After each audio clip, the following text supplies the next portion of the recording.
Assalamualaikum warahmatullahi wabarakatuh. Bismillahirrahmanirrahim. Saya di sini akan memperkenalkan diri terlebih dahulu. Saya Muhammad Zainal Arifin, kelas 6B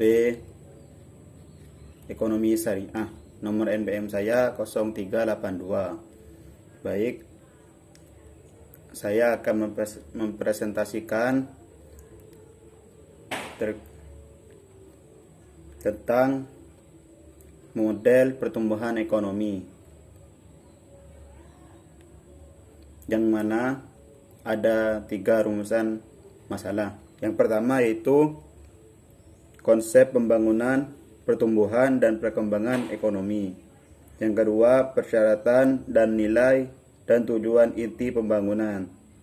Yang ketiga, model pertumbuhan ekonomi konvensional. Konsep pembangunan, pertumbuhan, dan perkembangan ekonomi.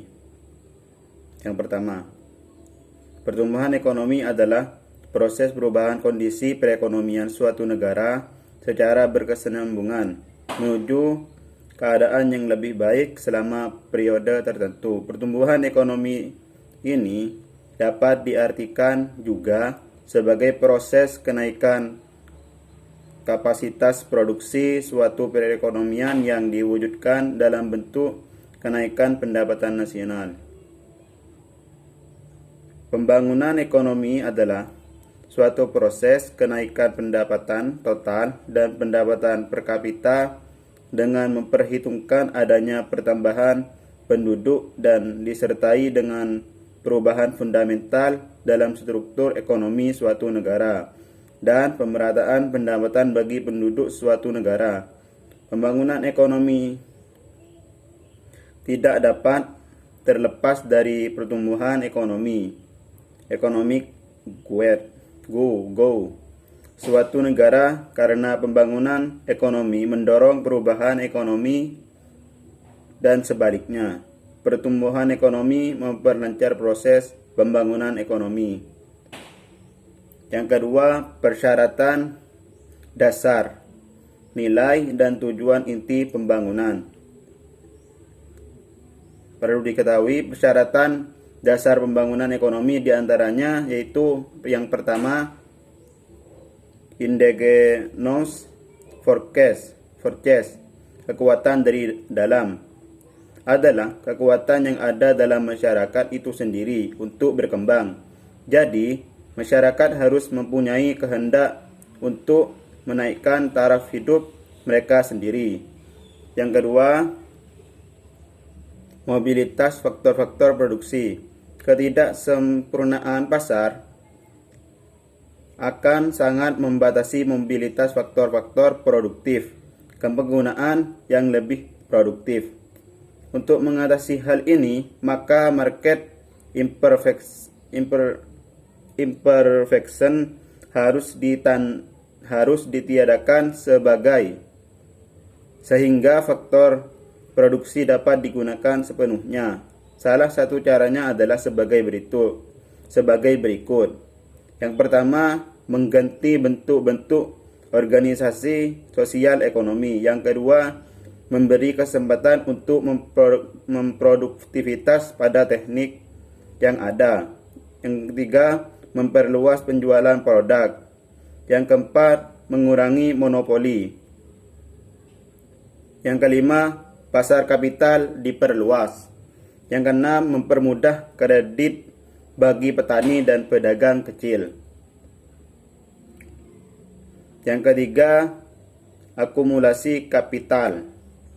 Akumulasi kapital terjadi karena sebagian dari pendapatan yang ditabung dan diinvestasikan dengan tujuan memperbesar output dan pendapatan di kemudian hari. Yang keempat, kriteria dan arah investasi. Kriteria dan arah investasi terjadi untuk mengalokasikan dan menetapkan kriteria ke arah investasi dengan memproduktivitas sosial. margin yang tertinggi ke arah perkembangan lebih lanjut. Yang kelima, penyerapan kapital dan stabilitas. Penyerapan kapital terjadi dikarenakan oleh ketersediaan faktor produksi komplementer yang bekerja sama dengan kapital. Tujuannya untuk menghindari inflasi dan mempertahankan keseimbangan neraca pembayaran internasional. Nilai dan tujuan pembangunan. Sesuai tujuan yang tercantum dalam alinea keempat pembukaan Undang-Undang Dasar 1945 disebutkan bahwa hakikat pembangunan nasional adalah untuk menciptakan kesejahteraan umum, melindungi seluruh tumpah darah Indonesia dan membantu melaksanakan ketertiban dunia dan perdamaian abadi. Yang ketiga, model pertumbuhan ekonomi konvensional. Menurut teori neoklasik, pertumbuhan ekonomi tergantung pada ketersediaan faktor-faktor produksi seperti penduduk, tenaga kerja, dan akumulasi modal dan tingkat kemajuan teknologi. Pada tingkat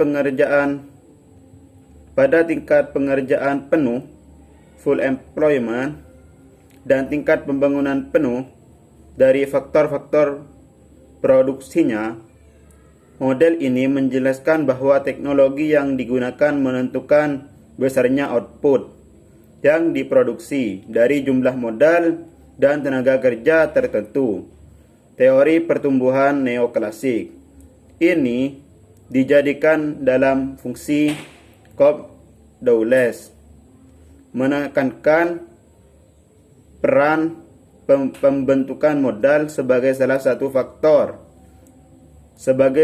faktor penting dalam pertumbuhan.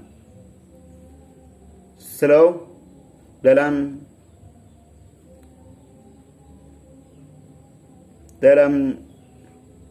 Higan 1983 Menkyu 2007 menekankan pertumbuhan jangka panjang dan peranan modal, tenaga serta teknologi sebagai faktor produksi. Mungkin hanya itu yang dapat kami presentasikan. Apabila ada tutur kata yang salah, kami sebagai manusia biasa banyak salah dan luput. Kurang lebihnya kami mohon maaf. Wassalamualaikum warahmatullahi wabarakatuh.